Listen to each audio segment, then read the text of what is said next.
Tyrese Maxey is good. The Mavs were not as good as him tonight. In fact, they weren't really even close. We're going to talk about that and a whole lot more on the DLLS Mavs postgame show.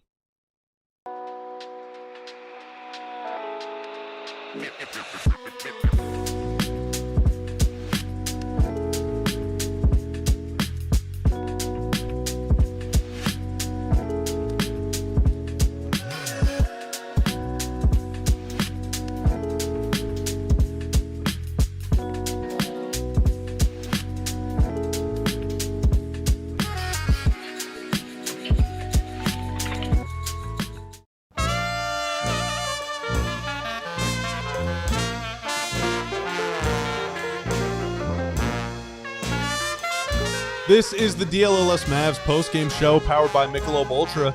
Cheer on your team with Mick Ultra at 2.6 carbs and 95 calories. It's a superior smooth taste worth playing for. Michelob Ultra is the official beer sponsor of the NBA.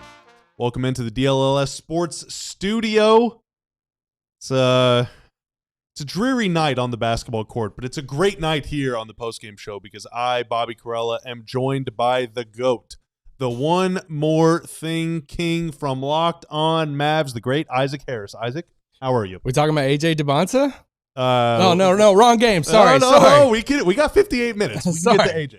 No, sorry.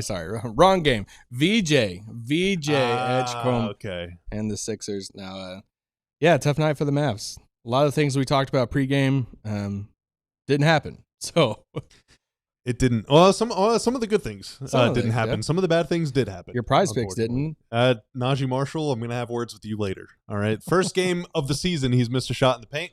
End up losing my fourth prize picks pick in the last 5 games by 1 stat. So I'm feeling great. We got Tanner producing. Tanner's doing stuff right now. He doesn't want to talk. Okay. Sorry, Tanner. Yeah. It's a 123-108 Mavs defeat. The Sixers win.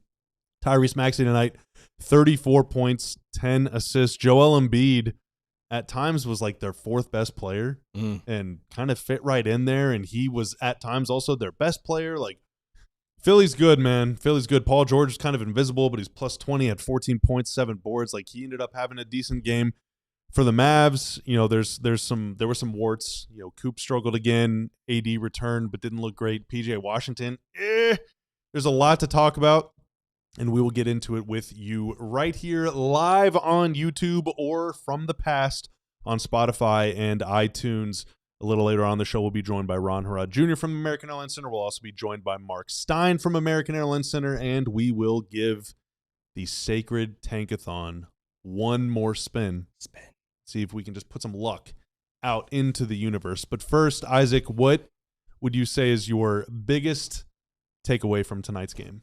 I mean, they just have to shoot threes. This Mavs team, they're so reliant on Cooper, and if AD's not going to just overwhelmingly, win the Embiid matchup, which we could talk more about it in a second. They got to shoot more threes. We said at pregame that Jason Kidd back, I think it was last week, they shot under 30 threes in a game. Like, he called that out. He's like, we got to shoot more threes. We got to shoot more than 30. And then the next game, they shot 26. And then this game, they shot 28. They only had 10 at halftime. We're talking about attempts, not makes. And I think that's huge for this. If they want to win, they got to chuck up some of these threes.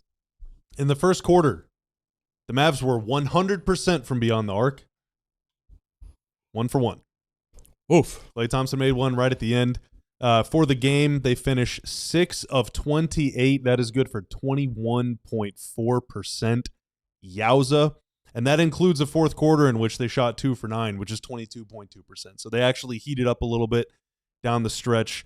To that end, Isaac, they have made, in their last 11 games now, including tonight, they have made more than 11 threes one time in their last 11 games. Tough. The league worst team at threes made per game is Sacramento at 10.6.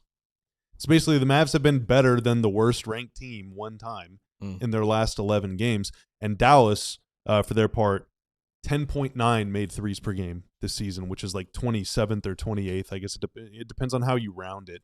Klay was trying to get him up. Like, Max Christie was trying to get him up. Max was 2 for 7. Klay 1 for 5. So together, that's 3 for 12. The rest of the team just 3 for 16. We're really seeing we see it all the time, but tonight I think was a really good example because Philly had a few guys banging in, a couple from downtown.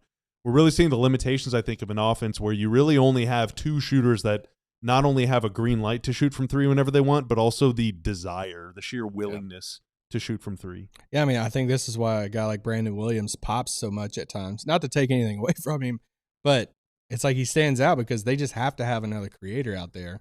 And, we were gushing during the game. It's like, oh, man, Kyrie and Cooper's going to be a lot of fun to watch together. But they desperately need some more creation, some more shooting on this roster. And they don't have it. And right now they have a guy like Anthony Davis. And, I mean, I know some people are like, hey, Isaac wants to trade Anthony Davis, blah, blah, blah.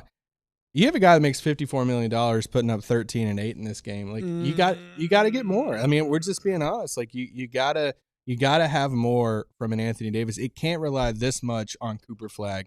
Cooper's struggling right now. He's 11 of 35 in his last 2 games from the field, which isn't the greatest in the world. Yeah. And, but you have a guy in Anthony Davis that is supposed to be one of these top players in the league. And I get it was his first game back after missing the last 2 games, but he had to win this matchup against Joel Embiid. And Embiid puts up 22 and, he only had 4 rebounds, but he had 6 assists. AD's got to win that matchup. If you're serious about winning basketball right now and you're not going to shoot a ton of threes, then you need a game like this, AD, to put up 30 points in a game. It can't be 13 and 8. Yeah, and it was his first game back after missing some time with the groin strain. He definitely wasn't moving well, so I don't want to hold it too much against him. But there was, throughout the first half, the Mavs were doubling Embiid a lot on the baseline, kind of that baseline corner area. And they were doubling from 1 pass away, which is like, that's my number 1 pet peeve in basketball. But it ended up working decently. The Sixers weren't just like completely cooking the Mavs out of those sets. But at one point, midway late in the second quarter, they didn't double. And AD knew that they weren't doubling, or at least it was clear. Like the Mavericks knew that there was no double. The plan was not to double team. Yeah. Because normally it would come from Maxey. Well, no help came from there. And then the alternative would be, the player was at the time PJ, but whoever is defending the guy in the dunker spot or weak side corner would rotate over and come from Embiid's blind side. So if Embiid's posting up like this, the basket's here, he's coming from around his right shoulder to where you can't see or feel the help coming. You might be tempted to spend baseline. Well, there's going to be a guy right there. Now, it looked like in this position, AD thought maybe there would be help there, and so he kind of conceded the baseline. Like as Embiid was backing down, he literally moved out of the way, encouraging him to spend baseline. Yeah. And he did, and there was no help, and it was just a layup. And it was a 1v1, like tough. Big time L by AD on that possession. And I am tempted to look at that and say that was AD's fault because there was a lot of time for that play to set up. They should have known what the game plan was. And if PJ was supposed to double or not, he's supposed to communicate that in some way. And also, if you're ever watching, or if you have the sound all the way up, or you're at the arena, you can probably hear it. J-Kid will like clap, or someone will clap, an assistant coach will clap, and if they clap real quick, that means double team. And there was none of that sound coming, so the coverage was not to double, and Embiid just cooked him, and it was tough, man. And there was another play where Grimes caught it on a kick-out pass, and AD was supposed to close out on him, and just kind of didn't really. I mean, Grimes already passed him by the time AD even made it out to the three-point line. And I don't want to be too hard on AD because I, like you, am a pretty big proponent, pretty big guy about trading him as long as it's a good deal. But, with that comes this sort of perception that I don't like the guy or whatever. I think he's a very good player. Like him, yeah. Based on how he was moving tonight, I don't know if he should have played. That's not really my job to question. I don't know if he should have been on the court tonight. Yeah. Somebody who was on the court tonight was Quentin Grimes, who hit 3 threes in the fourth quarter. I know Kevin Gray is a big fan of that trade of getting Martin over Grimes. Yeah. And I know Kevin can just chill out in the chat because he's going to defend Martin a lot here. Big Caleb Martin fan. Any irony in that it was, the Mavs cut it to 4 at one point, but felt like Grimes kind of led the way of, hey, you're not going to come back in this game. Dude. it was just, I mean, he made 5 threes tonight. The Mavs made 6 as a team.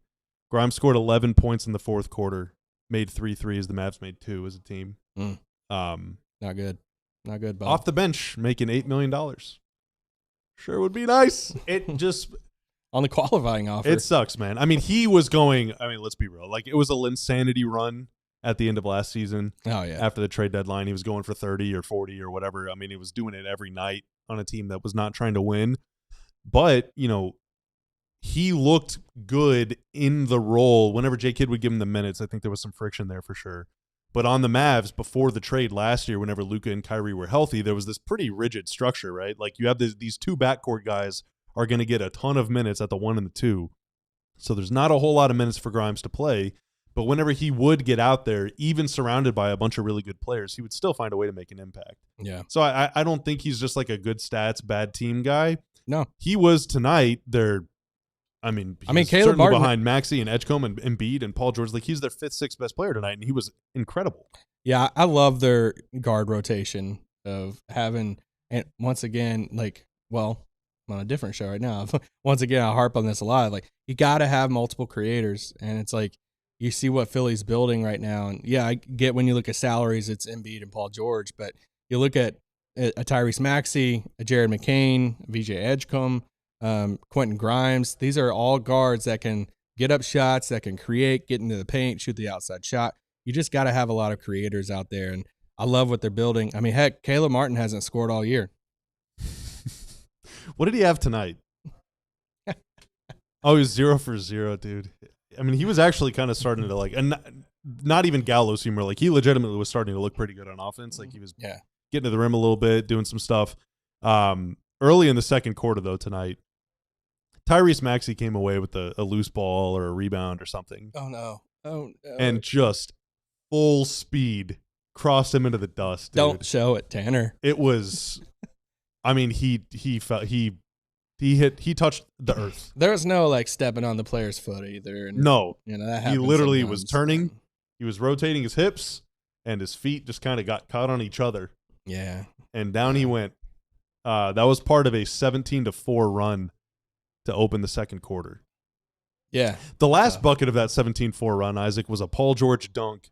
And you know that that's a rare sight to see because after the Mavs called a timeout, the entire bench was laughing at him. No, dude, they all celebrated like we did for Dirk in his last season when Dirk had a dunk and everybody's like, "Oh, oh my like, God." Paul dude. George had one. There was some other errors too. Like there was this rebound.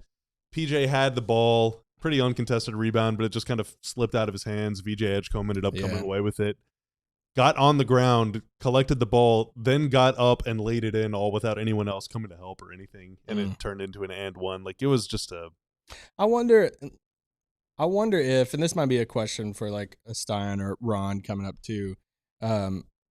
Is you think any of the bit of the trade talk, tanking talk is having an effect on them of whether it's AD or PJ or of like, hey, we're probably going to be headed this direction, or hey, like, nobody's safe on this roster because Nico's gone and it's a new, interim GMs, and like besides Cooper, who's safe right now? Because we're entering that time of the last like 4 weeks, last month before the trade deadline that I don't know, it could be affecting some of these guys and effort, just focus, everything. I don't know. I like that idea. First off, shout out Zaza Pachulia. Shout out Tanner for making the graphics. Let's carry that over to the next segment. Wait a minute. Okay. Eddie Curry. Who is that? Barely. Yeah, that's you got Eddie it. Curry? You got Yeah. it. Whoa, I couldn't see the numbers. Is that a 52? I don't remember. Wow, dude, that is a certified Mavs legend. If you remember the first time they went to LA to take on the Lakers with that team, you're a real one. Let's carry that conversation over to the next segment. Chat, let us know what you think. Do you think that this tank talk kind of perpetrated by people like me and Isaac, do you think it is having an effect on the players on the court, off the court, on their mental, whatever? Let us know in the chat. We'll get to that and much more in the next segment right after this on the DLS Mavs postgame show. I am so excited to cook dinner tomorrow night because at home right now in my fridge, thawing overnight, is a bunch of duck breasts that I picked up from Wild Fork Foods a couple weeks ago. The best part about all this stuff at Wild Fork, first off, the prices are incredible. The selection is even better. They have everything you could ever dream of. They got beef, they got chicken, pork, duck, fish, anything under the sun. It is all blast frozen. You were the first person to thaw it, so you can pick it up and shove it in your freezer for however long you want. For me, it's been a couple weeks. I'm going to let it thaw overnight, cook it tomorrow. We also had some jalapeno cheddar bison sausage recently. That was like the best thing I've ever eaten. I got a few links of those in my freezer as well that I cannot wait to cook one day. They also have sides, they have desserts, they have breakfast stuff. They got everything at Wild Fork Foods. So for more information, go to wildforkfoods.com. They have 9 area locations in DFW, so go check them out again. Wildforkfoods.com, and you can be eating good for a good price, just like me. Again, wildforkfoods.com. And also channel the fresh start energy of the new year and finally launch your business with Shopify. We launched DLLS a couple years ago, but we're constantly launching new products on our website. Shopify handles all of our e-commerce at DLLS, so if you've ever purchased a shirt, well, first off, thank you. Secondly, Shopify helped make that transaction possible. They also power the e-commerce for more than 10% of all businesses in the US and for plenty of other businesses around the world. Folks, it's New Year's, it's 2026. You have big goals, you have big dreams for yourself. Maybe you finally want to start that business. If you're doing any sort of e-commerce, then Shopify is the product for you. It gives you all the tools to easily build your dream store online. You can choose from hundreds of beautiful templates that you can customize to match your brand, whatever it is. So in 2026, stop waiting and start selling with Shopify. Sign up for your $1 per month trial at shopify.com/allcity and start selling today. Again, shopify.com/allcity. Hear your first this year with Shopify by your side. Welcome back to the DLLS Mavs post-game show. We got people signing off in the chat. Mr. Basketball saying they're just trying to win, but they're just a garbage team. The crowd pleaser says players don't tank. They want stats. Toji says, no, I think we just suck. Pretty simple. C-Mac says trade AD talk is discouraging. They know that he's our best player. I do think... He thinks AD's the best player? Well, I think that Mavs players think that he's the best player. Oh. And I also think, I mean, by reputation, he certainly is. By, legacy and all that stuff. I mean, unless you think Kyrie is better than him, or do you think Coop is? We can keep going to Superchats. Well, okay, but we'll get to the Supers. But I do think that there's something to the idea of, I don't know how you quantify this or anything, but for any player whose best player is involved in trade rumors where it's not the player wanting out, it's just the front office being like, yeah, we're probably gonna, because then it's not only are they they probably like him, they think he's good, they have clearly. I think everybody likes AD. Everything we've ever, anything I've ever heard is people love him in the locker room. He's a great teammate.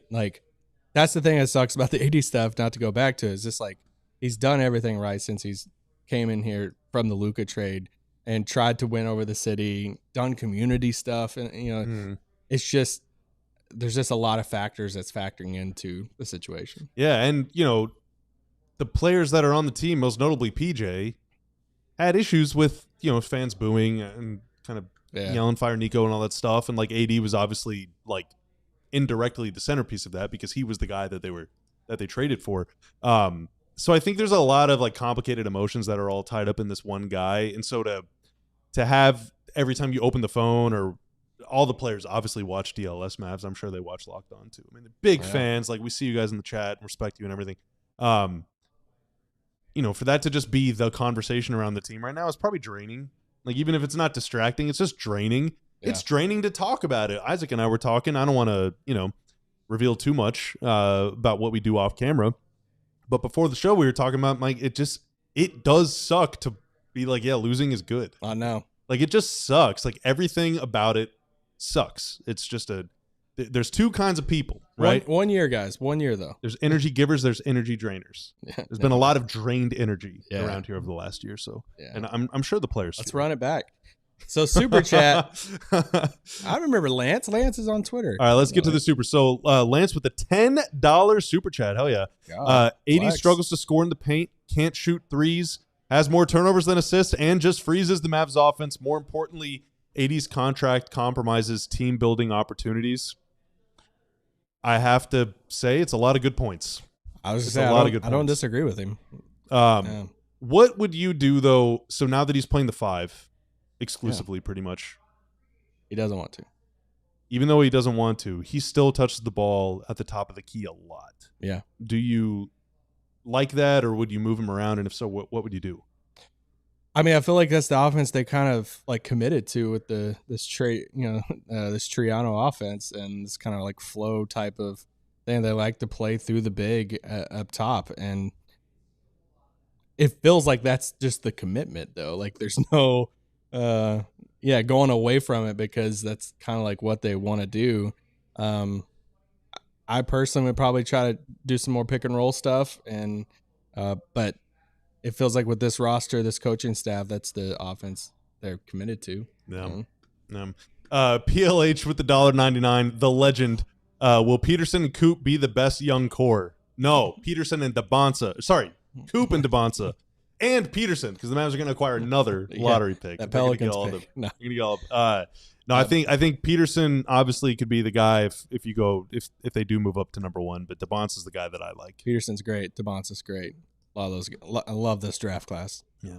Classic Stang Lover with the two-parter, $1.99. I love Locked On Mavs so much. I'm donating here with the raccoon emoji. I love that. Shout out. That's awesome. And then a $1.99 follow-up. For real, love Locked On Mavs. Just subbed to listen every day. Oh, thank you. It is your team every day on Locked On Mavs. Classic Stang Lover didn't they listen to like Studio 41?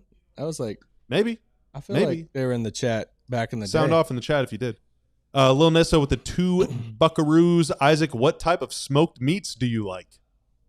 Oh, I love using my smoker. So Traeger, if you want to sponsor DLLS, sponsor get a new Locked roof On, with Qualis and we'll get a Mavs. free Traeger grill. I mean, I like smoking some brisket, and I throw a bunch of wings, different stuff in there. So yeah. I like that. I don't know how to work a smoker. It's easy. You could do it. It's easy. Cali Omega with €1.99, I think, or that's a euro, right? Or is that a pound? I don't know. Nice to see Isaac with a more handsome co-host. Aw. Shots fired at Nick. I think Nick is very attractive, but I will take your compliment. Thank you. I was just saying they're all more attractive than me, so that's I'm a pretty low bar. We gotta get Ron back pretty quick. Well, Ron will be joining us here in about 10 minutes. Sam Turner, $4.99. Shout out Raccoon Squad. Okay, it's making you some money here. I need you to come on more often. Come on more often. Thank you, Sam. Laner with the $5 super chat. What's worse than 80 getting injured? 80 playing like this. Trade value went down today. Trade him now, please. Risa Shea is more valuable than AD. I think, I'll ask you about a little more about AD, but I don't think that like a player's trade stock is moving every day like the market. I think it's kind of like a more clearly defined and understood idea. But like we were saying in the last, it looked like 80. I don't know if 80's feeling 100% right now. Yeah. I mean, it's that or it's effort. It's something. And he's clearly not playing at the peak of his game right now. So, but he was before the groin. That's the thing. He was, He's playing great. Especially playing the 5 and everything. I did get a little worried with the kid comment. Post game, that one game is like, yeah, we're gonna get him back to the 4 soon. It's like, yeah, I didn't like that. No, delete that. Delete. I didn't like that one. He's a 5 right now, and I say this too. It's also the choice he's made with his body too. Of like, you see a lot of guys, they hit their 30s, they go like the slimmer route if they want to play the wing or the 4. AD's continue to put on muscle, and like his decision to bulk up from his like LA days once he got to LA. That's a choice from him, and it's like that's the one thing with AD's side that I struggle with of like, you want to play the 4, but yet you've bulked up and stuff, which isn't a bad thing, but it's like if you want to go that route with your frame, then you're kind of better suited for the 5. Yeah, but absolutely is what it is. Are you? Can I turn the page to Cooper real quick? Yeah. Any worry with Coop? He went scoreless in the second half tonight. I mentioned his shooting 11-35 over the last 2 games. He got fouled. It was a foul. They didn't call it. Really hard by McCain. Was holding the shoulder. First shoulder grab in a while from Coop. Yeah, it's like, are you worried about Cooper at all the last 2 games as far as like fatigue or? I don't know. I mean, there's the proverbial wall. I'm sure. I mean, whatever the DLLS Locked On Mavs group chat's already talking about it. Yeah. I still don't know if that's a thing or not. Maybe it is, but I mean, Coop was like unbelievable the game before last. That's so true, I don't think that all of a sudden he's going to feel it. But tonight, after taking the shot to the shoulder, he was definitely less assertive, for sure. Yeah. Way less assertive. And then his last couple shots are just kind of like prayer threes at the end of the game. So, yeah, I mean, I think, this is something that some people were, I don't know if noticing is the right word, but certainly raising alarms or concerns about is when Coop is out there with PJ and AD, it just feels like the ball finds him less. Yes. Yep. And I think that's even more so the case if Brandon Williams is also out there, because that's just guys that want the ball, that want to get their shots up, that want to, attack and kind of do things and occupy spaces that he otherwise would. So I don't know. But hopefully, when do they play again? Against the Sixers? They play on Saturday? Well, hopefully he has a great game on Saturday. And I'm looking forward to being here for the pre and the post. Kati is in the chat. Kat's in the chat. It is a Corner 3 Union Sans chat. But everyone say hi to Kat in the chat. And then we got 2 more PLH supers. We can't show the name, obviously. I'm sorry, but I appreciate the $1.99. No way we get anything for AD, man. We're cooked. I don't know. Yeah. I don't know. I just noticed why you're calling PLH. Yeah. I don't know. But I am intrigued by the follow-up $1.99. Spoke to Luka. He'll be back in 2028. I think you might be onto something. You might be onto something. What's wrong with having a little hope, About Luka coming back? Yeah. He ain't coming back. Oh, wow. Not even in 2028? I don't think he's coming back with this ownership. Doesn't seem Lakers fans like him. Well, that's very true. I mean, that war is happening. Want to know where his Q score is the highest? Outside of Ljubljana, Slovenia? And probably Madrid? Right here, baby. In the DLLS Sports studio. That would be awesome. I would just assume that the ownership group that signed off on him being traded, he probably doesn't want to come back and play 4, but I could be wrong. Do you think that he's ever actually spoken to Patrick Dumont before? I know he's never spoken to Miriam. I know that. Did he speak to Nico in the last year? I don't know. Probably not. There were whole articles last about 2 that. years. Lonesa with another $2. We need Isaac, Nick, and Slightly on with Bobby. Dude, we got to have a whole collab. Yeah, we need to have like a 6 pod. Maybe after the trade deadline or something, when we see all the dust settle, we can talk about the future of the lay of team. the land. Yeah. Appreciate all the super chats, everybody. Okay, so we got another couple minutes before we're joined by Ron here. I feel like we'd be remiss. I'm sure that Stein is going to talk about it. I'm sure Ron is going to probably mention it too. But, dude, Tyrese Maxey is so freaking good, man. Yeah, so good. He is. Some of the I know that we were kind of, we had a little bit of a laugh at Caleb Martin's expense earlier. Tyrese Maxey moves way faster than everybody else, and that includes Brandon Williams. Brandon Williams beat him off the dribble. Maxey still recovered and swatted the absolute crap out of the ball. Probably the second most impressive block of the night. Only bested by VJ Edgecombe's double tap block. Oh my that gosh. was unbelievable. That was awesome, yeah. Those two guys, we talked about explosive guards, really quick guards against the Mavs and how much the Mavs struggle against guys like that a couple weeks ago whenever they played the Mavs for the first time. And tonight it was more evident, dude. I mean, those guys are incredible. So good, yeah. It's crazy seeing like just the core of a team or the personality of a team shift because honestly, it's like I kind of want to see Philly play without Embiid, and Embiid's been the face of that team for so long, and now it's Maxey's team, and VJ's so good. It's also a testament to this. The picture on the screen that Tanner just keeps. Oh, dude, yes, yes. But to see like John Lund, the draft class too. I mean, look at the top of this draft of Cooper, Dylan Harper, Khan, VJ. Like this draft is going to be. I mean, it's looking like an all-timer type of draft. But VJ's so good. I like their fast pace. They like to get out in transition and stuff. I wish Dallas would have gotten in more, like in transition more tonight. That was kind of like a key for me. And they got, I think, 16 fast break points, which is around their average, but I think they needed a little bit more. When you combine all of those things, like AD didn't dominate the Embiid matchup. Cooper struggled this game, 0 points the second half. They didn't shoot a ton of threes. They didn't get out in transition a ton. Like you combine all those factors, like it's hard to see a path to winning in that. It's tough, dude, and they're so explosive. They can make half court feel like transition. Their first step is just so good. So I see here VJ Edgecombe is listed at 6'4". Not too big for a shooting guard, but you want to know how many times I was worried about that tonight? Never. That dude plays like he's about 6'8". His athleticism, I mean, it doesn't. He can contest any shot, and so he matches unreal, that. man.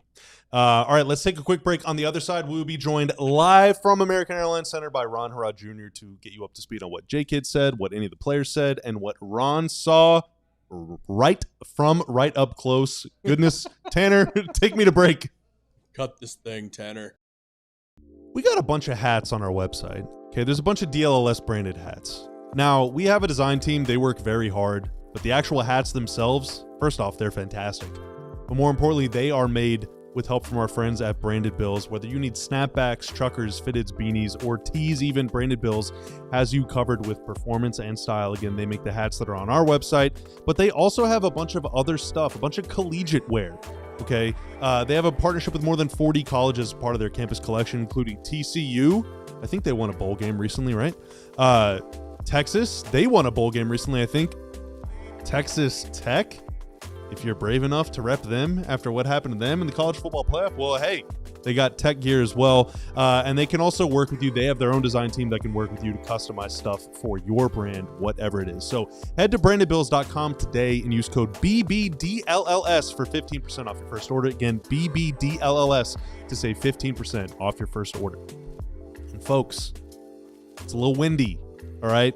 It was cold, and then it was hot, and then it was cold again. It's been raining. Maybe it's going to snow soon. I have no idea. The weather in DFW is very unpredictable, but the one thing that is for sure, okay, is you need a roof over your head. Whether it's your home or your business, you got to make sure that that thing is up to date and staying strong so that you can stay safe. And our friends at Qualis Roofing are the best in DFW to get that done. They're going to get that stuff fixed promptly and at a very fair price. They live in DFW. They're from this area.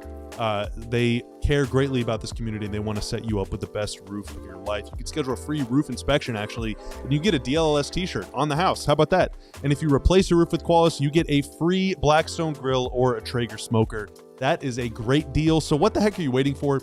Mention DLLS when you call it in. It truly helps our show. Call or go online to schedule your free roof inspection, and don't forget to ask about your free grill. QualisGC.com, QUALIS, or call 817-500-9008 and get started today. It is the DLLS Mavs postgame show, and I kind of feel bad. Off the top of the show, I did not wish you and yours a happy new year, a happy 2026. And the reason I remembered that it is a New Year's is because I just heard people shooting fireworks outside. So I think they missed the memo too. Yeah, and thought that it's actually New Year's Eve. But no, it is New Year's Day. It's 2026, and the Mavs start it off. They're celebrating the loss. With an L. Yeah, celebrating the loss. Oh, my 11 God. games under 500 right now. This is what it's all about, folks. We got Ron. Ron Harrod Jr. is on the line. Ring-a-ding-ding. And Ron, what's up, man? Tonight, the Mavs were the second best team on the court. Tyrese Maxey was probably the best player. That means that he outdueled AD and Cooper Flagg. I want to ask you about each of them. Do you have any insight on either what J-Kid said about their game or what you thought about the way they looked, the way they played? It looked like neither guy was feeling great down the stretch there. Yeah, well, I did ask because Cooper Flagg has just been struggling to be efficient over the last two games. So I just asked, like, hey, coach, like, what'd you see from Flagg? He seemed like he's trying to do other things. You like his aggressiveness. He kind of just said that, hey, like, this is the most minutes he's ever basically played in like a count, in his career playing basketball, like in this span. He's probably like a little tired on the court. We didn't follow up and ask Coop, who was at the podium after the game, kind of see, how he was feeling. He told me, it's like, hey, man, like, sometimes you're tired, but you just kind of push through it. That's just kind of the name of the game. So he kind of said, kind of what all fans probably, want to hear from a player, that's, freshly 19 years old, that he's, regardless, he's still going to grind through, even though clearly, he's showing he's a little tired. I mean, kid, when asked about Anthony Davis, he said it was his first game. Like, he didn't really say much more than that. Like he said, when AD's come back from his injuries, the first game has usually not been amazing to his standard. So I kind of expected this. I thought he'd be a little bit better than this. But to be fair, I mean, the man played 37 minutes, which allegedly his minutes are supposed to be 30 to 34.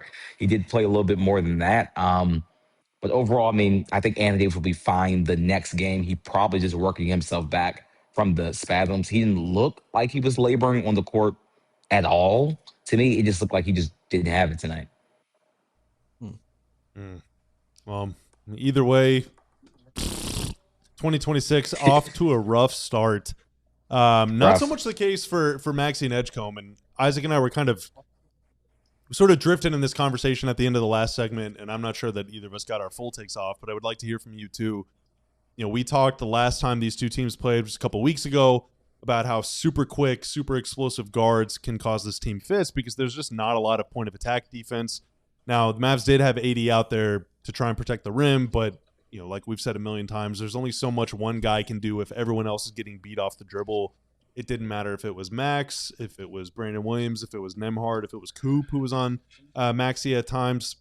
Like both of those guys were just getting into the lane whenever the heck they wanted. And they were also making jumpers, which is something the Mavs couldn't do. But just those two guys and that kind of player archetype, right? These really explosive first step guards have just been giving the Mavs fits this season. Yeah, well, you know, everyone knows, you know, Tyrese Maxey went to South Garland, plus than 40 miles. I'm overestimating probably from the American Airlines, you know, center. He was the star there, Dallas Morning News, you know, player of the year for 2018. When he comes to Dallas, he kind of shows, hey, this is my town. Like he puts on the show every single time it feels like he comes to Dallas. He could not be guarded today. He was on triple-double watch for majority of the game, did not reach that. They got really, really close. There was no one that could guard him. Max Christie said he's one of the fastest players that he's had to guard. I mean, it just no one could really hold him. And then VJ Edgecombe was like, hey, just let you know I'm just as athletic as that other guy as well. I mean, he was flying around, jumping around. There was like Brandon Williams drove down the court and I think tried to go for like a layup, and VJ just kind of just ran down the court and blocked the shot. He just showed his elite verticality. I mean, he's such a thick like athlete that can fly. Like he's a 6'4" guard with a thick frame with that like 38, 40-inch vertical. It's just two special athletes in the backcourt. Ron, is there anything you think the Dallas Mavs could learn from how Philly is building their young core and how we could build around Cooper?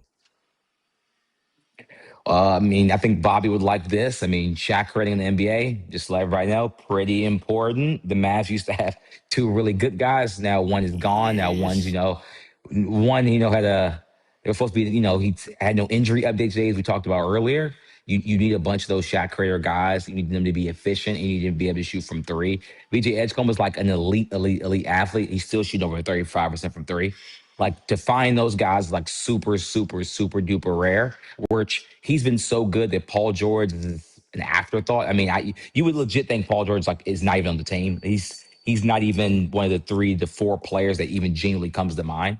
So it shows that even with the team having some bad contracts, which the Philadelphia 76ers, if you do kind of just hit on the Jerry McCains, the VJ Edgecombes, and Tyrese Maxey, who I think went 20 in the 20s in the draft, you can hit on some of those players. You can really build a good team, even with a bunch of bad contracts on the roster. I'm going to state a fact. All right. And I want you two to make sense of it. Ready. Okay. Tonight. So there's a stat called quantified shot quality. I've brought it up many times on the show before, but basically it is an estimation of what the average NBA player would shoot if you gave them all of a team shot in a game based on where you are on the floor, nearest defender, how much time is on the shot clock, did you catch it, or are you dribbling? All these things, right? Tonight's game was the 9th worst quantified shot quality in a game the Mavs have had this season. So they got a lot of bad shots, basically. Now, at the beginning of the year, the Mavs were getting bad shots all the time. Like, this was a huge problem.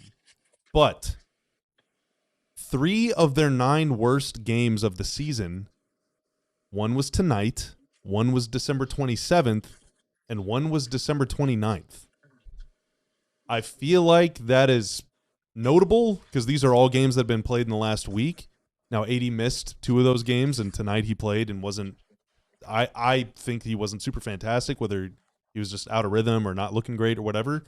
Do you think that's just a random thing, or do you think that there's something to it? I don't know who wants to go first. Isaac, you want to go first? You got it, Ron. You want to talk about the Ron. Christmas hangover? Ooh. Yeah, okay. I'm trying to look up like what's flags like from the field. I wrote it in the story. Just because he's been so efficient. He's 11 of 35 over his last two games. Hopefully that I can do math at least. Okay, so just not good. I mean, Well, Cooper it's not Flag even is so. normally a pretty This efficient stat player. doesn't even care if you make or miss. All it is just like the level of looks. If you get a good shot, yeah. And it feels like whenever Brandon Williams is on the floor, a lot of their shots come at the rim, and it feels like when Nembhard is on the floor, a lot of their shots are either coming at the rim or, relatively open threes. But it's clear. I mean, the last week they've been getting a lot of bad shots. Just bad shots. I mean, they can't make a three either. Like Jason Kidd was asked, he seemed like he's been asked this every game. It was like, hey, would you like to shoot more threes? He said, well, yeah, we'd love that. Like he said, again, we just want to get more attempts up. Like it's not like this team does not want to shoot more three. I know a lot of Mavs fans are like, bro, this team can't make 10 threes in a game, which is, 19 to 30, 87 or something crazy. They want to shoot more shots. JJ Kidd has been banging the table for shot quality literally since game one. That was his first press conference. He used the word shot quality. They've been trying to get better shots all season. I just don't think they have the elite shot creators nor speed to do that thing. Like, who's gonna genuinely with the ball in their hand outside of like Cooper Flagg, sure. Who's supposed to like beat players off the dribble like consistently that can also like hit a jumper? Could have been Like, Najee tonight, but it wasn't. I mean, to your Like- point, Rod. I mean, I feel like that's why they went to Brandon Williams so much in the second half. I don't have. I didn't look up in front of me how many minutes Nembhard played in the second half, but it has to be like 5 or Nembhard 100. played Not many. 349, and Brandon Williams played 17 and a half. Yeah, so it's like, I mean, Brandon Williams is one of the only guys on this team that can break down somebody, get into the paint. So much of this offense and this Triano offense is like touch the paint, kick it to the corners, and you got to keep on moving. And to create better shots, to improve that shot quality, you got to keep moving. Whenever you have bad shot quality, a lot of times it's just like you settling, or you're just not, that offense isn't flowing. So whether it's, hey, is it trade talks, direction of the season that's impacting the team?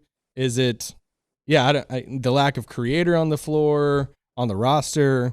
I don't know what reason it is, but they're not generating good shots. Heck, they're not even generating shots. So No, yeah. Well, and what you don't want to have happen, right, is the noise and whatever, and maybe the desired outcome, and maybe this, maybe that, whatever, to interfere with the process. yeah, Right. And I think over the last, I'm trying to pull up my schedule real quick so I can they had see an offensive rating of 99 tonight, by the way. which Really, is ever since not good. Wait, what? 99 offensive rating. Oh, Oh, man, that harkens back to the old no. days. Yeah. Oh God, It's tough. I mean, outside of man, that that's my Denver game, it's grandfather's really basketball. the last like week and a half. They've been just really bad, man. Outside of that one game against Denver, where they made like 20 of their first 21 shots or something.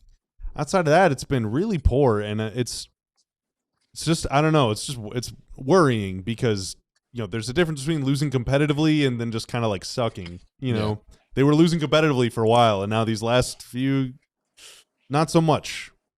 Yeah. Did Jake say anything else that made your antenna wobble?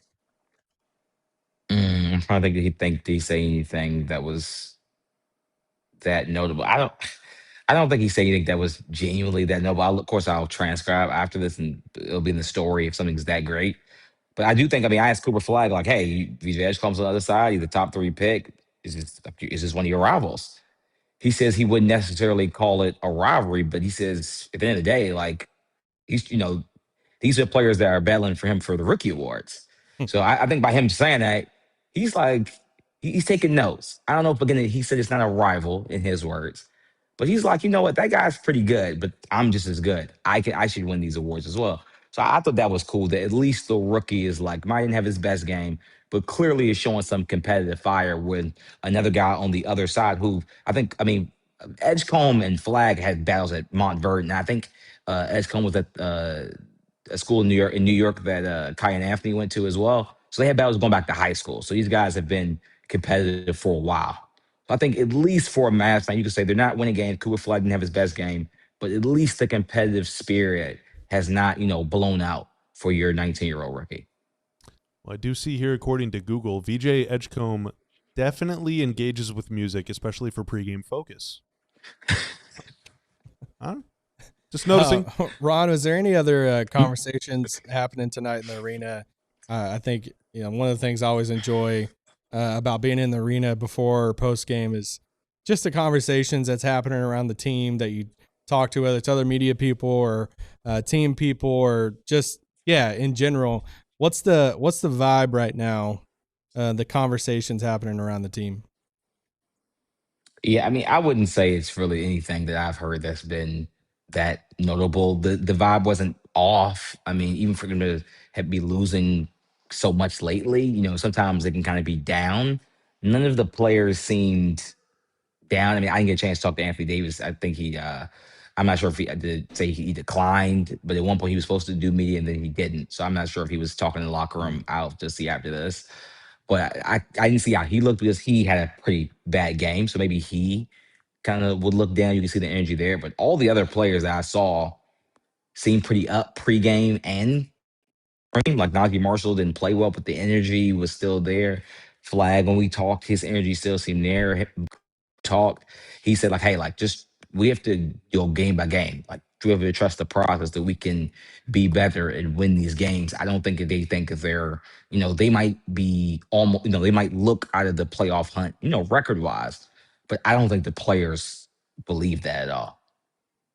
That's good. Got to keep the spirits high. Ron, we appreciate you, man, and we will catch back up with you. We don't have a show tomorrow, do we, Tanner? No show tomorrow, Ron. We'll see you on Saturday. See you, boss. Bye, Ron. All right, coming up next, Marc Stein is going to join us live from American Airlines Center. What kind of gossip, what kind of whispers, what kind of rumors can he spill the tea? Spill the tea. I don't know. Well, let's Look find at you out. Being trendy. Yeah, let's find out right after this on the DLLS Mavs postgame show. But first... Oh, a live read. Yeah, it is a live read. Well, okay, they're all live reads, Isaac. Yeah. Oh, yeah. I mean, Isaac, have you ever been a diehard? Of course I have. I got the box in the mail. Did you? Yeah. Was it cool? No, it was really cool. I loved it. Yeah. Got a little card too. Got a shirt with my size. You got a physical diehard card? I did. Have you ever I don't have have you ever shown it in public or anything? I tried to discount somewhere, but and it worked, right? Yeah, it was like 50% off. All right, let's go. You can use it somewhere for a discount. A diehard is a member of our community. Well, I appreciate your support. Thank you. A diehard is a member of our community here at DLLS Sports.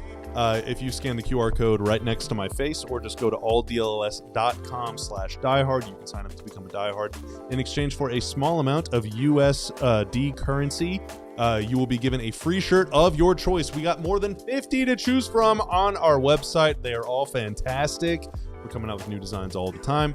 You also save 20% off of all merch and all events. We also have hats. We got all sorts of stuff on our website that you can buy. You also get to join the DLS Diehard Discord Lounge. It is a great place to hang out with fellow diehards. The vibes in there are always good. And it's not just sports. Sometimes we talk about food. Sometimes we talk about music. Sometimes we talk about video games. Sometimes we talk about whatever you want to mention, whatever you want to talk about. Because all that matters here is community. That is what we do, man. It's sports and then it's everything else. We come together to watch this stuff, all right? We come together to be sad about the ill fate that has befallen this entire dang franchise over the last year. But you know what? In 2026, we're turning the page. We're moving forward. You also get to read the entire website, alldls.com, all the written coverage by Ron, by Clarence Hill and Ali Jawad on the Cowboys, by Sam Nessler, Sean Shapiro on Stars, and by Jeff Wilson on the Rangers. We're coming out with new articles every single day for your eyes to eat. For all of those reasons and more, you should become a diehard, and thank you very much for your support. All right. Let's go back to American Airlines Center and be joined by Marc Stein. Mark, were you expecting to see me and Isaac Harris? I did see the tweets. I knew Isaac was in. I didn't realize you were in the captain's seat. I did not know that. So I honestly was not ready for that. Is it going better than what we saw here? I hope so. I don't want to be egotistical, but we were talking last segment with Ron, Mark, about, first off, Happy New Year. Okay. Happy New Year to all of our friends in chat. Isaac, great to have you in the house. Oh, the one more thing, King, I heard is what That's what the streets told me. That's how I should refer to you. That's what the streets told him. The streets. I told Bobby, I was like, I think I've talked to Mark like twice in my life. I was like, he kind of intimidates me. So, Oh, wow. so next time in person, I want to have a longer chat with you. Aw. I should not be intimidating. I'm just Mark, old. We were talking with Ron about how AD and Coop tonight, we saw Coop grab his left shoulder after a bit of a collision that was just not against the rules, I guess. I don't know, whatever. In the second half, and then AD coming back from missing a few games with the groin. Like, neither of them just looked great. Ron said that there was nothing, like, no alarm sounded in the post-game press conference or anything like that. Just wanted to hear your thoughts on how those two in particular looked, especially compared to the human blurs that are Tyrese Maxey and VJ Edgecombe. Yeah, I mean, you said it. I mean, man, those guys just operate at breakneck speed.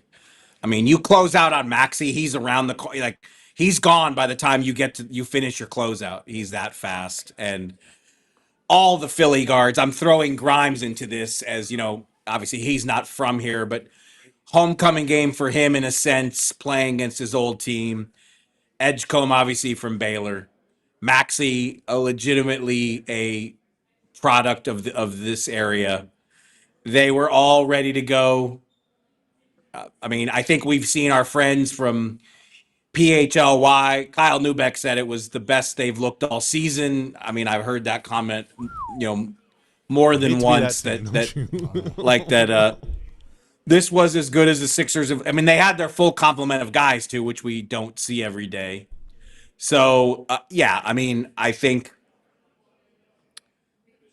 there was certainly some rust that needed to be chipped away in AD's return. I did not go to those post-game pressers that Ron referenced because I was doing other stuff and chasing other stuff. But I did see Coop after, and, if there's anything wrong with him, it is completely, like, he is a no-excuse guy. I didn't get any vibe that there's anything wrong. In fact, I, basically saw him ships in the night passing in the hall, and he I think he jokingly made a comment to his coach, but it's not, I mean, that his approach is always, I should have done more, I could have done more. I mean, that's kind of just the way he is. So I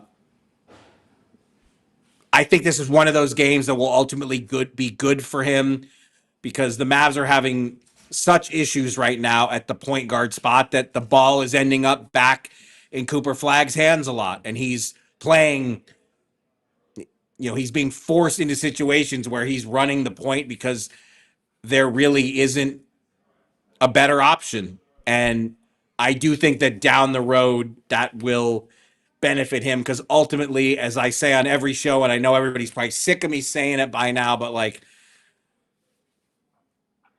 losses are not bad. That's just it's the reality that this team is in right now, that this team needs to end up in the lottery.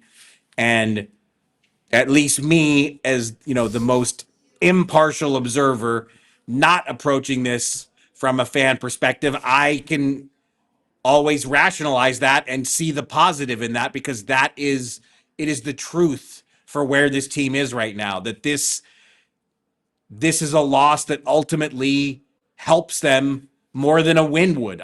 That's truly how I see it. Well, we got Ricky Lito in the lottery standings graphic, which I just think is just chef's kiss. Did you have something to ask about that, or I was going to change a different gear? question. Yeah. Okay, go ahead. Am I allowed to talk to him? Yeah, absolutely, dude. One more thing, King. Ask me anything, man. Come on. No, when you've obviously been around the league for so long and covering the Mavs for a long time, you've seen teams go into this last month before like a trade deadline, and obviously Nico's gone, interim GMs. How have you seen teams deal with?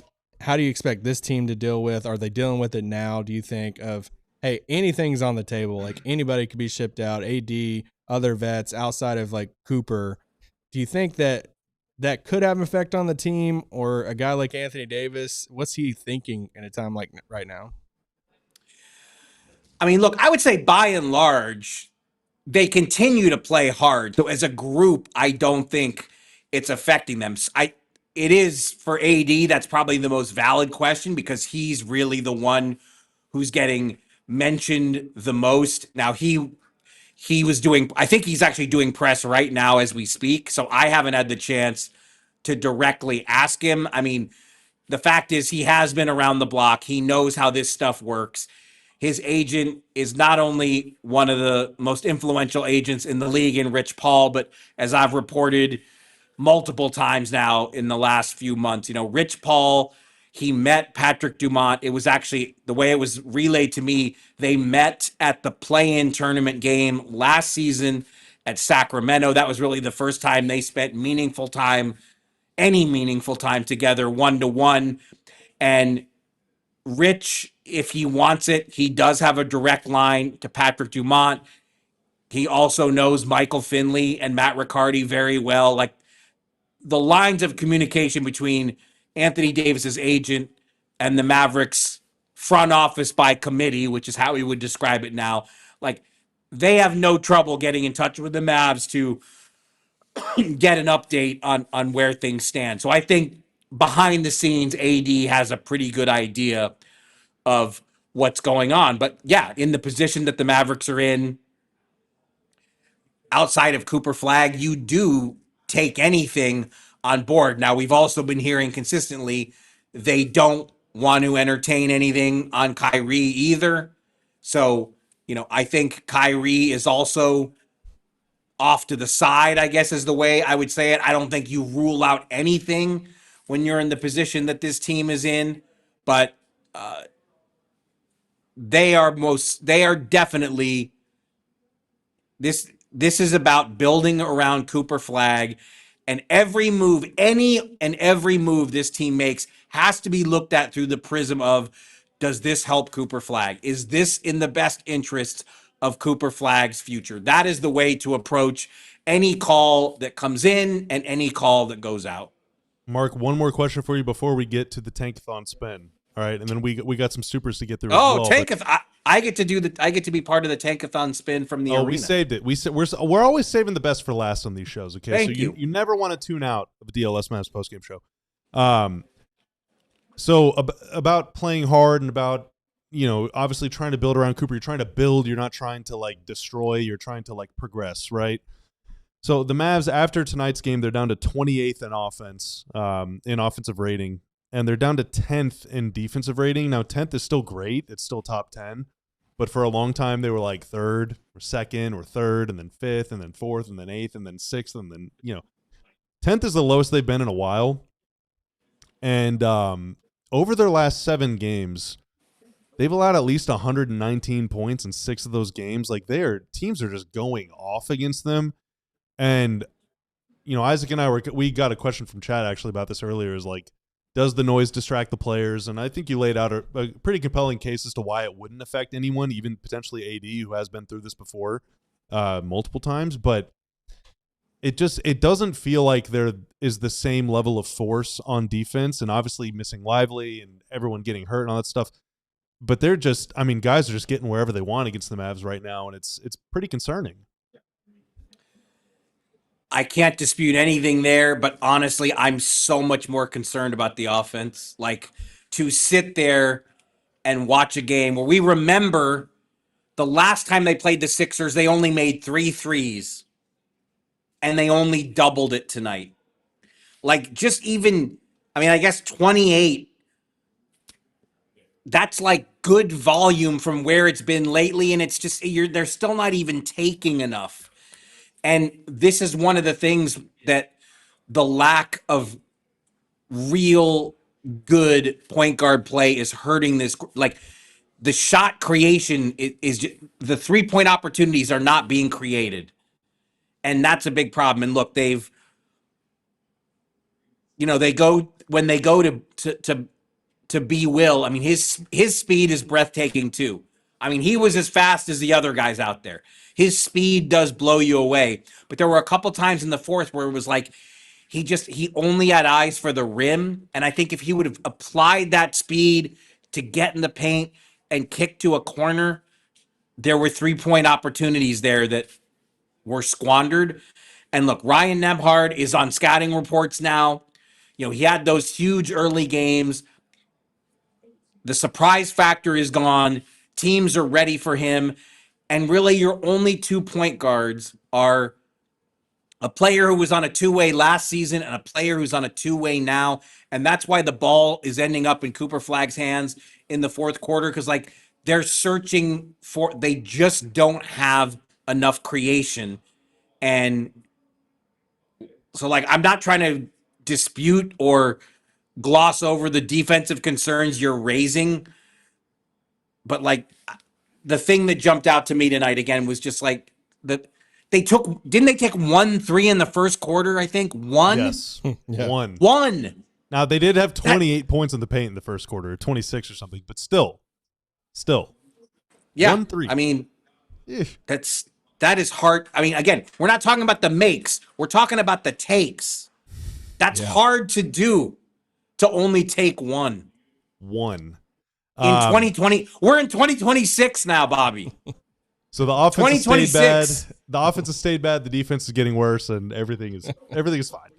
Everything is one fine. more before Tankathon. Yes. Isaac, you are so polite. Well, we're Come on, already man. past the 59, so So yeah, we're what? good. So what? We can keep going all night. Overtime. Last one for me. You're obviously in the arena. You talk to people all the time outside the arena, but once you get into the arena, you get to talk to all the people before the game, after the game. What's the conversations that's happening right now around, whether it's people with the team or other people at the game, scouts, whoever? What are those conversations happening? Yeah, look, a lot of people have a lot of questions for me because they know the Mavs are open for business. So a lot of teams are curious on how it's going to play out. I mean, you almost, I say this even though I just realized that today I posted a story on my Substack from Jake Fisher that didn't have the Mavs in it. So I'm kind of contradicting myself a little bit, but it will be very rare. Stuff coming out tomorrow, right? It will be very rare that you read any kind of trade report between now and February 5th that doesn't have a Mavs mention or a Mavs section in it. And yeah, so when I run into people from other teams, they are naturally very curious. They want to know, what are you hearing about where the Mavs are going? Although, I feel like I'm constantly reporting on it, so I think they kind of know what I'm going to say. But yeah, they're the Mavs, they are not discouraging anyone's calls. They are open for business. And that, you guys brought up something that, maybe I'm insensitive to and don't cover enough. I'm sure it's not fun for the guys on this team. I mean, they know that this team, tomorrow is 11 months since the Luka trade. God. And so it's been a very rough 11 months. This team is 12-23. And outside of Cooper Flagg, very much looking like the rookie of the year, there is not a lot that has gone right in those 11 months.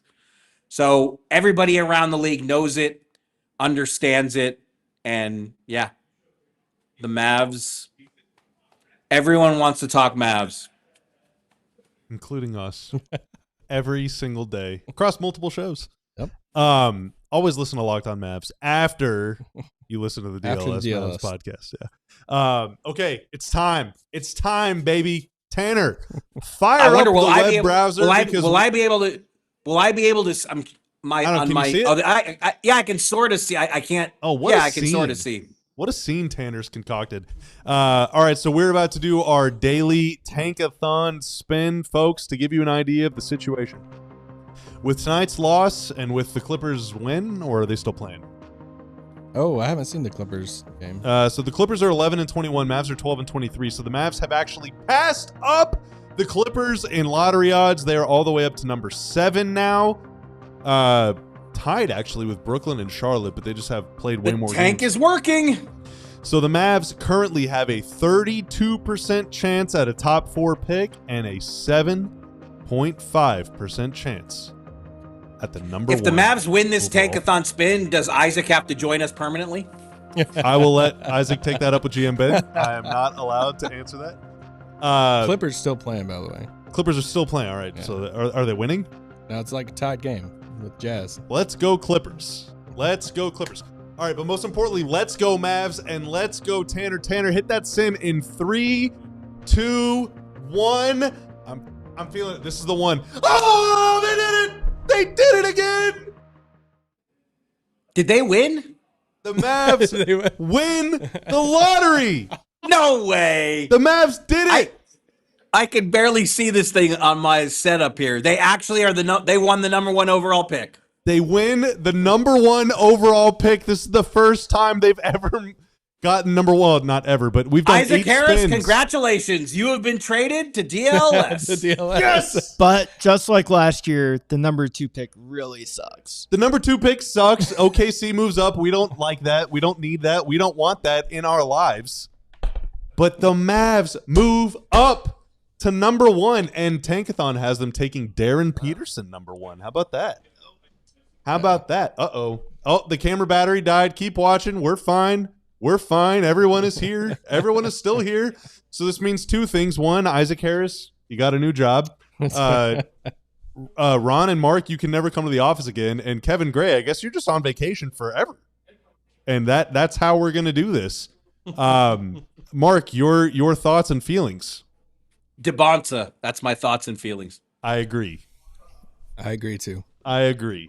Yeah. I think it's unanimous here. I feel guilty that I couldn't react with the requisite shock and glee because, like I said, Ecamm it's so different now on my setup that like I could barely see this. I could see that Tankathon was on the screen, but I couldn't really see what happened. So I feel like I missed out on the moment a little bit.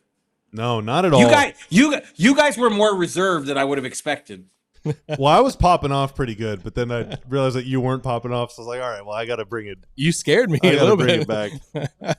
Well, I did say also, whenever the Mavs won the actual lottery, I just said, they did it, they did it, over and over again. I can't contain my excitement, dude. They're smiling from ear to ear. So that's now, the Mavs have moved up 2 of the last 3 times that we've done a spin. How many overall spins have we done? So we've done 8 spins. The Mavs have won the lottery 1 time, so that's 1 out of 8, 12.5%. So they're actually outperforming. They've moved up into the top 4 twice, so 25%. They've stayed the same twice, and they've moved down 4 times.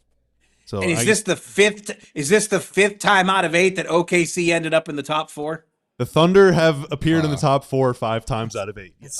That's why we need the Clippers to win. This is for the good of the realm. All right, this is for the greater good. That's so gross. Unbelievable. But hey, we end on a victory. Mark, do you want to stay around for Supers, or do you want to get out of here? What is chat saying? How pumped is chat that we won? Oh, chat is fired up. Popping off. Chat is absolutely fired up. I think some people think that they're talking about should they take Peterson or DeBonta. Some people say Peterson fills a bigger need. Peterson's already been hurt this year. Someone's worried about that. KG saying stop the count. I agree. Dragon's Blood says don't spin it again. Now, I believe KG's wait a minute. KG is in the chat from vacation? KG is taking the night off and he is still in the chat. Dude, that guy knows how to sports. I believe our last Tankathon spin here on this show before the real lottery, the Mavs won, I think. So maybe we should just never spin again. Or maybe we can spin on Saturday night. Mavs lose. Mark, do you want to stay for Supers or do you want to get out of here? I probably should vacate this room that I'm in. Okay. I am being disruptive. Isaac, I look forward to seeing you. Thanks for coming in tonight. Yeah, are y'all friends now or you what? too, Mark. Now we're friends. And seriously, there's no need to be shy. Okay. I always see you and J-Kid just talking off in the distance, and I'm like, I'm never going to interrupt that. So one day I'll talk to you. Are you at most games, or like I've seen you at a couple games, and I've seen you like? Yeah, I sit up top, and then I'll sit in the back of a media presser, and then I'll head out. Yeah, we don't all get cool seats like you, Mark. Yeah, that's right. Just because I'm old, I'm grandfathered in. Emphasis on grandfather. All right, Mark, have a good night, man. Appreciate you, and we will see you on all right, guys. Saturday. Be good. See ya. Bye. Okay. Let's pick up the rest of the Supers here. Yeah, let's do this. Let's start with James Robb. with 249. Is that yen? I think. I'm not sure, but hey, thank you very much. Yeah, what is that symbol? Great to see Isaac here with Bobby. Collab soon. This is the collab. Bobby and I used to do shows all the time in Studio 41. In fact, the last time that we broadcast together, the Mavs went to the finals. That's true. So, yeah. Oh, I would say regularly because I've been on lockdown. You've been on here a couple times. Yeah, that's true. The last time we had a show together, Mavs were really good. Okay. Yeah. So if you're out there and you have several $1 million to lure us from our jobs, talk to my agent. Let's do this. But appreciate you, James. Billy with the $2 super. Quentin Grimes has more points than any Mavs. Thanks again, Nico. That trade is the gift that keeps on giving. All right, the Luka trade, obviously notorious, but that trade, the Grimes trade sucked. That was an awful. You gave up the best player and the best pick in a deal involving 2 players and 2 picks. Yeah. It's great. 2025. Probably. I don't think Nico's running it back either. I don't think so. I think that all the transactions from 25 belong in the dumpster, except for. Well, no, there was, I guess, except for drafting Coop.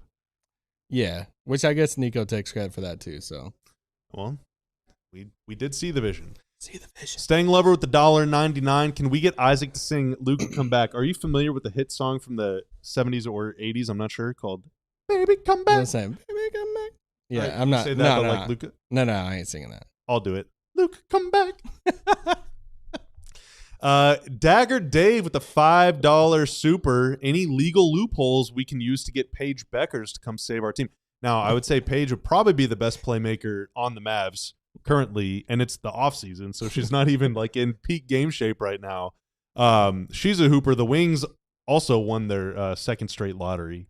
Yeah, so they did. The last time they won, it was a bit of foreshadowing. They just won it again. Maybe the Mavs will win it again. Where do you have a take on AZ versus Awafam versus Betts versus the field for number 1? Do you have an opinion? I don't. I mean, I feel like you got to get the girlfriend right to satisfy Paige. Like I just want Paige to be here. Well, AZ Foot is a great shooter and a great player. Unclear at this point if Enrique stays or goes, which could determine. Because AZ plays the same position as Enrique. I gotta brush up on my wings. I went to a few games. Love the atmosphere. Now's the time, man. Love the atmosphere. Now's the time. But I've also heard about there's like a big like overseas, right? That they could draft. Awafam. Yeah. All right. There you go. She's very skilled, very talented. Also only like 19. In the WNBA, most rookies are like 21, 22. Yeah. So it's a good problem to have, having a tough choice to make at the top of the draft. PLH back with a $1.99. Would you keep AD if the Mavs get a top 3 pick? No. What if it's like so they obviously don't trade AD at the trade deadline. Mm-hmm. You make it to the offseason, and then you move up in the lottery. Yeah. You're still just trying to get at that point. I'm just turning the page. And just turn the page. It's not that he's toxic. It's just with this injury history and what this next contract will probably demand. I don't think it's going to be max, like huge money or all 4 years. I just don't want to tie up that much money into that. And just the rotation roster fit too. Like I just want to turn over, let Cooper be a 4. Whoever they draft, if it's Devonta, like he could be a 3 or 4. Like I just want to turn that page. Respect. Yeah. Okay, I guess to that end. Oh, so Laner asked Mark a question. I'm sorry, I got hung up on that. So Laner with the $5 super for Mark, but I'll masquerade as Marc Stein for a second. What do you think is a fair price for AD from the Hawks, and do you think AD could go to the Clippers if they get desperate? I think the Clippers, without having too much familiarity with their books, the only way they could get AD is likely if they were to trade either basically like you'd have to trade like Zubats plus John Collins plus something just to make the money work. And at that point, it's like you better give picks too. But they don't have any picks, right? Still? No, they have picks. Yeah, I think the Clippers. When the AD stuff first started happening, there were a handful of teams. I was like, these are the teams I'm watching the most, and it was the Hawks, it was Miami, it was Chicago, and the Clippers. Now the Hawks have obviously they're the, if we want to say front runners right now, whatever. I keep on trying to like will Chicago into it, but like no one will report anything about Chicago. Yeah. But the Clippers route, it makes a lot of sense of why they would do it. they just don't have the young prospect to go on a deal. Like Collins has an expiring contract. I think if you put Bogdanovich in there and then like a Derek Jones Jr., you're close to his money then. But if the Clippers deal happens, it has to be like multiple first-round picks. Like, because none of that stuff matters on a. Yeah, I mean, Bogdan has had a really good career, and Derek Jones Jr. obviously too. But like those guys right now, I'm not sure they're getting minutes on the Mavs. No, like probably not. Yeah, there's room for maybe one of them. Like if AD leaves, obviously there's a vacuum, but AD would leave a vacuum at center, not at power forward. Yeah. So I'm pretty sure, I could be wrong, I'm pretty sure they could trade, because this upcoming draft for them is the last pick in the Paul George Shea. So they could have like 28 and 30. I'm pretty sure they have. Those picks are far, dude. If I'm trading AD, I want picks now or next year. I don't know. Some future Clippers picks would be nice. Could be. Well, then, 2032 and 2034 and 2040, and just keep them coming. Keep them coming. As far as what a fair price is, I think if it's expiring money, a prospect, and one pick, I'm not sure I would say yes.